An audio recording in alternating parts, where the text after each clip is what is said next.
Então, vou falar aqui basicamente de alguns outros tipos, basicamente de mais um tipo de investimento que é muito interessante. Lembra da diversificação? Então a gente vai falar agora da BDR, Brazilian Depositary Receipt, que são, resumindo aqui, né, tipos de recibos no Brasil. O que é isso, Thomas? Lembra da diversificação que é importante?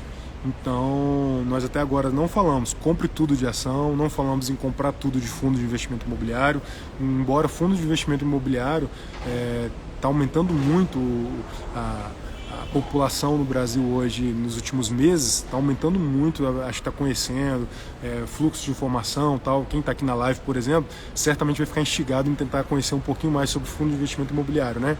E aí, nos últimos meses, tem aumentado bastante investidores em fundo de investimento imobiliário. E alguns estão já pensando, vou botar 100% em fundo de investimento imobiliário. Não é o ideal, mas assim, realmente fundo de investimento imobiliário é uma forma de um tipo de investimento bem interessante, sim. Então, a diversificação. E uma outra forma muito interessante são BDRs. Então, BDRs basicamente são recibos que você compra, é muito parecido com ações ou com fundos. Você compra um título de ação ali, também pelo site, pelo home broker, na Bovespa, negociando. Você nem sequer precisa abrir uma corretora nos Estados Unidos ou em qualquer outro lugar do mundo. Você, pela própria B3, consegue comprar uma Amazon 34, a MZO 34. Você consegue ser acionista da Disney por meio do BDR, ok?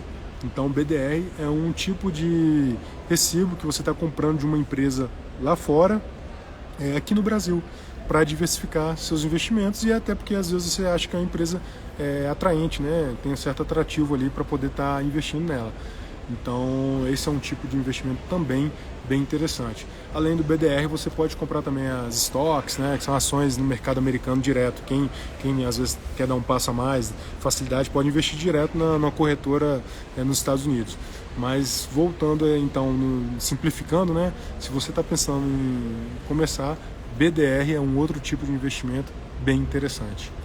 E mais uma vez, né, lembrando que a gente está falando dos tipos de investimentos, nem todos eles têm aquela questão da isenção, né, fiscal como tem na ação, tá, pessoal? Ação, ouro, são alguns tipos de investimentos que a gente tem aí o limite de 20 mil por mês de não pagar imposto nenhum. Então você pode, comprei 10 mil, virou 15 mil ali minhas ações, posso vender os 15 mil sem pagar qualquer tipo de imposto sobre o lucro desses 5 mil reais que você ganhou, por exemplo.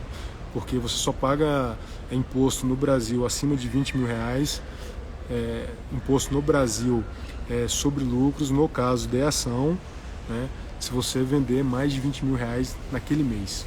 Tá bom, pessoal? Então falamos aí de ações, fundo de investimento imobiliário e BDRs, e também de reserva de emergência, né? Então, de uma forma bem resumida, nosso propósito aqui era compartilhar um pouquinho dos tipos de investimentos. E na próxima live, pessoal, vai ser bem bacana que a gente já conhecendo alguns desses tipos de investimentos, eu vou falar para vocês, né, rapidamente de alguns indicadores e como que é um método que eu vejo talvez mais consistente, muito focado nessa diversificação. Como que eu faço?